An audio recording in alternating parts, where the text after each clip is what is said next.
The Man in the Iron Mask. The mystery of the Man in the Iron Mask has been a focal point for both doe-eyed romantics and serious historians since the 17th century, generating countless theories about the identity of the masked prisoner. The interest continues even to this day, as evidenced by DiCaprio's movie. But the world is still no closer to discovering who this tragic figure was, and as the years pass, the chances of discovering of his, or her, true identity continues to fade. Little is known about the prisoner. What little that exists in French official documents paints a deliberately sketchy picture. He was arrested in 1669, and was imprisoned first in Pignerol, a fortress high in the French Alps. He was transferred in 1681 to Exiles, which lay close to Pignerol, and in 1687 he was moved yet again to the southern French coastal island of Sainte Marguerite. His stay on the island lasted 11 years until he was sent to the Bastille in Paris. Finally, the prisoner died in 1703, an undoubtedly welcome release. Throughout his entire imprisonment, there were reportedly only 2 instances of witnesses outside of prison officials actually seeing the prisoner. During his move from Exiles to Sainte Marguerite, the prisoner was seen wearing a steel mask.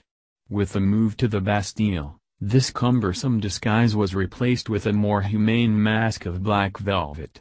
It has also been discovered through official correspondence between a government minister and Saint Mars, the prisoner's jailer, that the prisoner was not to communicate with anyone, be it by writing or speaking. If he did, he was to be executed on the spot. What terrible secret could this man have possessed that demanded such secrecy?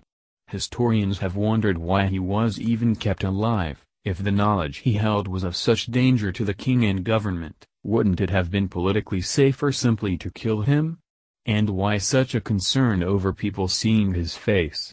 Did he resemble someone well known to the French populace, which would have to make him famous indeed, considering the primitive state of print media during the 17th century? Once again, simply killing him, an option not in disuse in the French court of the time, would have made more sense. The mystery of the Man in the Iron Mask is as unknowable now as it was 300 years ago. What is known is that a man paid a horrible price for an alleged crime, or deadly secret, that history can only guess at. The strange part. Saint Mars, the man appointed to jail the mysterious prisoner, held that position from the first day of his incarceration until the prisoner breathed his last in 1703. Given the usual turnstile approach to political appointments, this constancy is intriguing. The suspects. Louis XIV. Many fingers point towards the King of France. The masked prisoner could have been the twin brother of Louis, rumored to have been conceived first but unfortunately born last. His true identity hidden from the twin to clear up any messy succession procedures, Louis would have imprisoned him once he discovered who he was. Other theories feel that he could have been an elder brother, the result of an extramarital affair of Louis' mother. Another theory states the prisoner was an attending doctor at Louis XIII's autopsy, who unfortunately discovered the late king incapable of siring children, thus endangering Louis XIV's own right to the throne. Following the same thread, the prisoner could have been the true father of Louis, recruited due to the previous king's inability in the bedroom, hidden to stave off political turmoil. Count Antonio Mathioli.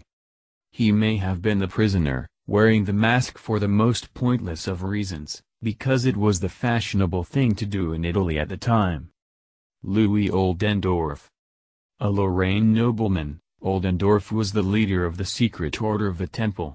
The rules of this society would not allow them to replace him while he still lived. After he died, another man was made to wear the mask, thus maintaining the illusion of Oldendorff's imprisonment, and keeping the order from selecting a new leader. Also suspected to be the prisoner, Richard Cromwell, the Duke of Monmouth, Vivian de Bulland, hidden daughter of Louis XIII and Anne. Terrified of not having a son, the elder Louis may have hidden his newborn daughter and replaced her with an infant boy changeling. When she discovered her identity, Louis XIV, the changeling, had her imprisoned. Molière. As beloved as the playwright was both by the French public and Louis XIV, Molière made many enemies because of his lack of religious beliefs and disdain for the French establishment.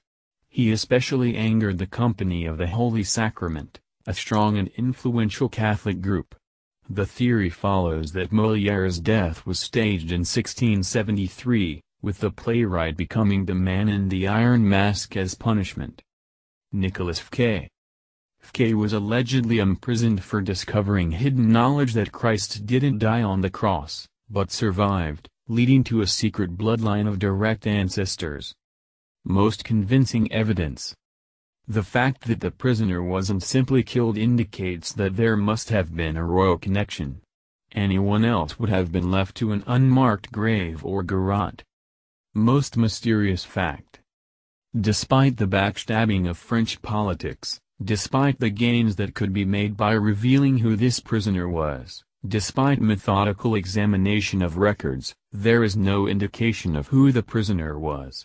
It was an universally kept secret, by all parties involved.